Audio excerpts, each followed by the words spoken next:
Throughout the development, some creatures of Hox's went through many changes while others were never seen. I'll be mainly talking about the unused or cut ones this time around and mention a few biome features as a bonus. Here we have a Glyphid drone. It appears to be yellow and has 2 rectangular wings. Sadly, it doesn't do anything besides constantly grunt. Even when it dies, it'll still remain in the same pose. My theory is that this thing was an early test of flying enemies and was ultimately replaced by Macteras later on. Glyphid Grunt Boss. Its appearance is exactly the same that of a regular grunt, but it has different attacks and much more health. The Grunt Boss is able to temporarily incapacitate dwarves after emerging from the ground, kind of similar to sharks, and is able to spit webs at players. There's also a bug for when it dies. The body should normally dissipate after some time but will instead become untextured. Let's briefly touch upon the Glyphid Vampire. I have reasons to believe that Grunt Boss has many of the same qualities. It's likely the vampire variation was practically the same to the boss we have now but would have healed from successful hits instead. That's just speculation though. Glyphid Acid Spitter Queen. It appears to be a large acid spitter with darker colors to it. It'll fire acid like the normal one, but whenever the shots miss, they will emit damaging gas for a while. Once the creature is down to 50% of its health, the queen will summon a bunch of acid spitters around itself. And also this is the crashiest creature of them all. Appears like the game will crash whenever you damage its armor or straight up just randomly. Whenever it does crash randomly, I assume it's trying to perform some sort of a unique attack which doesn't work anymore. The Glyphid Menace is pretty much what replaced this creature in the long run. Glyphid Charger. Hello? It looks just like a normal Praetorian does. The creature will suddenly keep charging at you but will end up doing nothing but saying hello in console. There is some interesting concept art of a charging creature but they all appear to be air-based. Therefore, I think this one isn't the same charger but it resembles the Bull concept art much closer, since both of them are ground type creatures and Bull also appears like it would charge at players. Glyphid Veteran.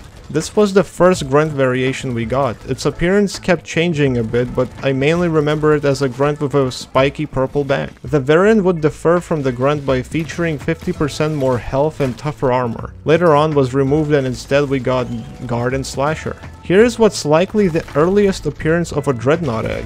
Just a green brood nexus. Getting close to the egg would have made spikes emerge from beneath the dwarves. As a side effect of reusing the brood nexus, it also spawns swarmers and has 3 weak points. Next we have this model of a Parasite which was featured on Twitter a long time ago.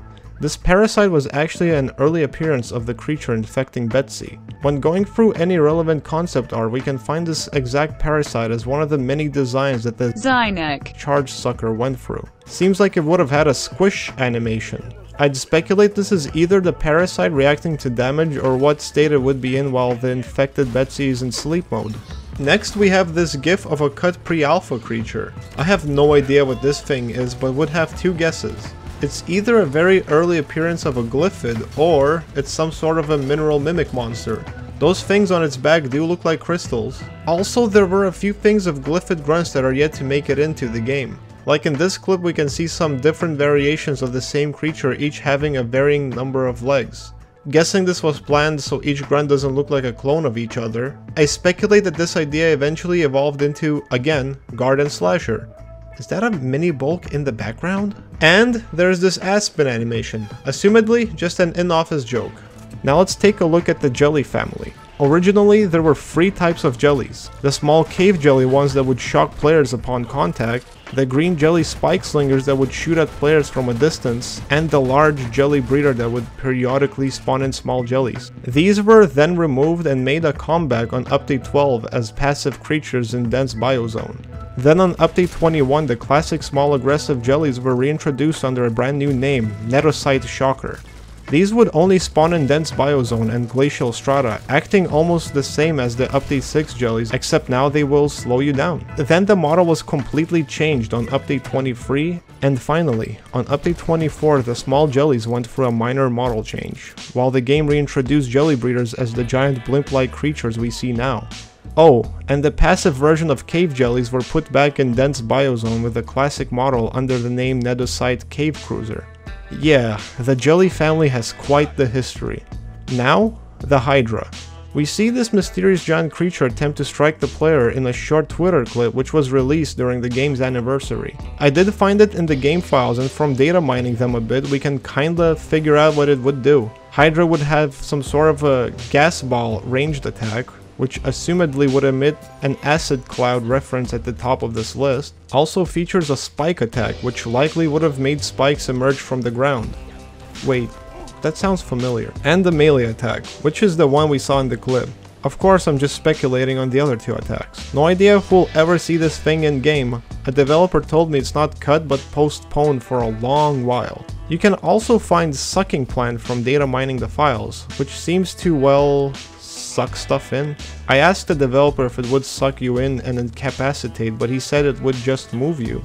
Yeah, there's not much else except for the fact that it's been lingering in the game files since update 20. Getting away from data mining, let's check Pudo shell. It's a cut dense biozone plant that would leak out purple liquid which damages whoever comes into contact with. Next, explosive Spore is a sandblasted corridors biome feature that disappeared mysteriously. Upon being damaged, the Spore would release an explosive orb into the air, almost like a catapult. Over time, it'll regenerate the orb and can be used again. It's unknown if they were intentionally cut or the spawning for them is just messed up. Next are what I refer to as random poison clouds. These act similarly to Praetorian's green gas, except it stays there forever. And let me just throw in a little thing about Ejector cacti. It would originally spawn in sandblasted corridors, and apparently it could dispatch itself. Instead of the usual outro, how about I put up the rest of the creature concept arts?